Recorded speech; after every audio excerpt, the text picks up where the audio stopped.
হ্যাঁ বন্ধুরা, শুনতে পাচ্ছ কিসের আওয়াজ বলো দেখি? ভাবো দেখি কিসের এটা ভিডিও তোমাদেরকে দেখাতে চলেছি।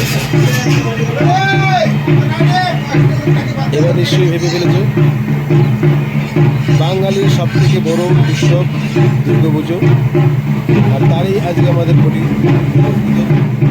প্রদান হবে।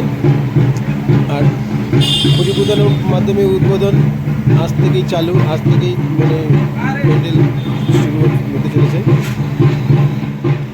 তো তোমরা বুঝতেই পারছো, ঢের ভরা বুক ভরা ভালোবাসা নিয়ে চলে আসছে আমাদের মা জননী। আর কিছুদিন বাকি। তো আশা করি বন্ধুরা সকলে ভালো আছো, আমরাও ভালো আছি। সকলের সুস্থ কামনা করি। আর তোমরা কেমন আছো অবশ্যই কমেন্ট করে জানাও। হ্যাঁ বন্ধুরা, লাইক করতে ভুলবেন না, কারণ তোমাদের লাইকে আমাদের ভিডিও বানানোর উৎসাহ বাড়ে। থ্যাংক ইউ বন্ধুরা, ভিডিওটা সম্পূর্ণ দেখো, ভালো লাগবে। অবশ্যই ভালো লাগলে কমেন্ট করতে ভুলবেন না। Bye bye.